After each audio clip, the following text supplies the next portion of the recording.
Alloh izni bilan tushuntiraman. Mana siz ota-onadan mana shu narsani olmoqchisiz. Mana shu narsani. Bermadi. Ne bermayapsan? Ber. Bermagansan deb hali ham kutyapsiz. Bermagan bo'lak, bermagan deb. Bu narsa nimaligini bular ham bilmaydi. Olmagan mana. Bu narsani olishmaganiga oho, ancha bo'lgan. O'sha sizni naslingizda shunday insonlar o'tganki, shunday ayol o'tganki, ota-onani mehr muhabbati sutini tushini ham ko'rmagan. Onaning mehrisiz katta bo'lgan. Rost akasi. Ona yo'q bo'lgan, bo'ldi. Bu dunyoni tark etgan bo'lgan. Mana shundan keyin boshlangan shu narsa.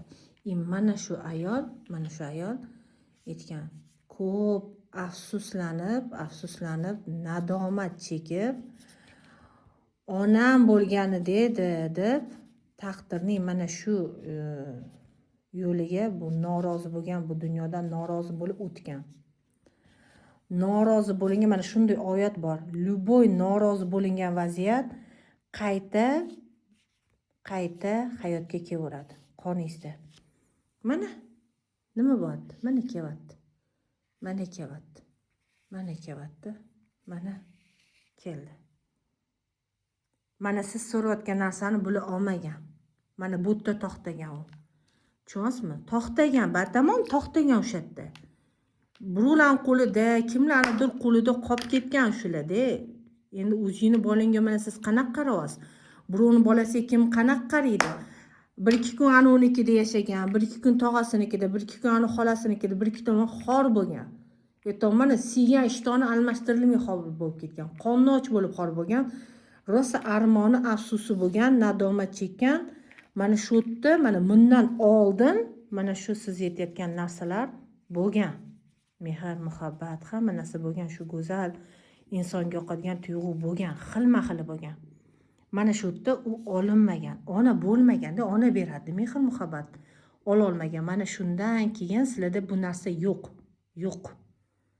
Eng qizig'i mana mashda o'sha to'silgan narsani, ona o'lgani uchun to'silgan mana shu ayolning iztirobi deb, onaning yo'qligidan, taqdirdan norozi bo'lgan ayolning qismati bundoq kelib blok yasagan. Mana buni qonida ham shu ayolning iztirobi bor. Bu qon, bu o'sha sizni ajdodingizni qonida ham onaning iztirobi bor mana. Mana shu ayolning nadomati, iztirobi mana shunday bor. Bu yashab o'tdi. Shu og'riqni. Sal boshqacharoq borgan sari kamayyapti. Bu yerda masalan 80% bo'lgan.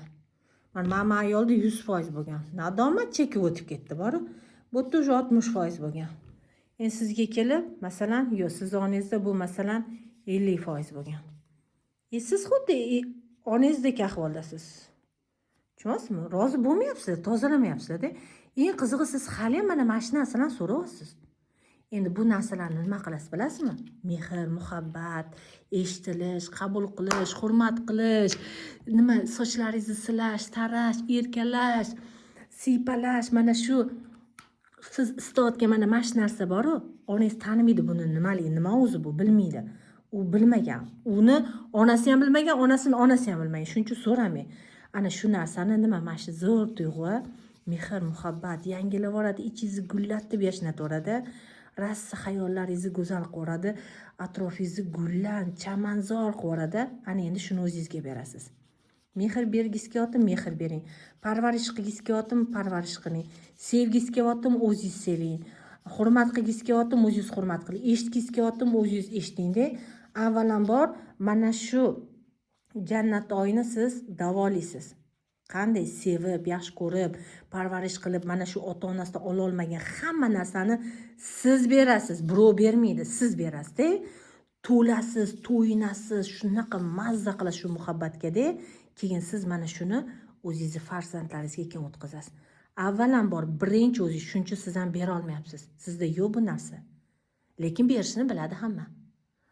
har bir ulg'aygan mana ko'pchilik bola pozitsiyasida hali ham shuning uchun noliyveradi, ota onasidan kutadi. Yosh bolada, yosh bola.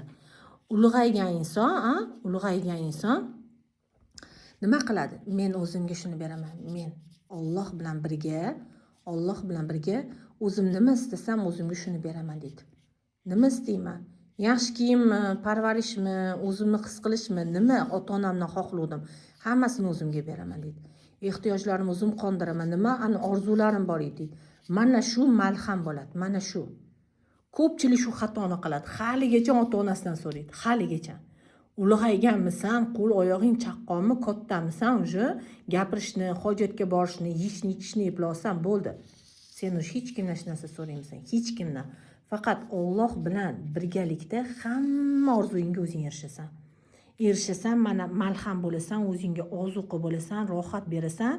Keyin uje mana shundan o'tganingizdan keyin ayol bo'ling bo'ldi. Oddiy ayol bo'ling bo'ldi. Baxtli ayol bo'lasiz. Baxtli ayol bo'lganingizdan keyin sizga haqiqiy mujik keladi. Sizni baxtli qilgani. Qarami bor emas. Agar siz mana shunaqa darajada zo'r ayol bo'lib o'zgarsangiz, eringiz o'zgaradi. Farqi yo'q. Siz o'zgarsangiz, mana siz o'zgarsangiz, baxtli bo'lishni o'rgansangiz, sizni baxtli qiladigan o'zi shundoq baxtli ayolni mana dugonalaringizga qarang, shundoq baxtli eri baxtli ko'radi. Agar ayol o'zini mana shunday hozir aytganimizdek, o'zi baxtli qilmas ekan, uni hech kim baxtli qila olmaydi. Qila olmaydi buni. O'zini baxtli qiladigan ayolni, ulg'aygan, o'zini o'zi tushunadigan ayolni hamma mana baxtli qilgisi keladi. Avvalambor o'zingizni tushunib baxtli qilasiz. Keyin hamma yo'l ochiladi. Sizni eringiz sizni baxtli qilgisi keladi. Ungacha faqat o'ziga bog'lab qo'ymoqchi qaram qilib. Yerga urib sen hech kimga kerak emassan, chiroyli emassan, o'nmassan, bo'lmassan, kitob oling bilan kimga keraksan deb. Aslida siz kitob olingiz bilan ham ko'pchilikga keraksiz. Prosta hammasi eringizga o'xshagan bo'ladi. Toki mana shunaqa baxtli ayol bo'lmas ekansiz, hamma mana shunaqa eringiz qilgan ishni qilmoqchi bo'ladi siz bilan. Chunki siz juda kuchli ayolsiz. Kuchli ayol yonida har doim zaif erkak bo'ladi. Kuchli ayol oldida. Shuning uchun o'rin almashinish kerak. Kuchli erkak bo'lsin-da, siz zaif ayol bo'ling. Prosta rohatlanib kuchli erkakning oldida baxtli yashab-bering. Prosta ishonchda, rohatda. Mana shunga 1 yilda kelasiz, Alloh izni bilan. Uzog'i. O'sha 7-8 oylada. U yog'iga o'sha baxtingizni yaratasiz o'zingiz. Tushunib.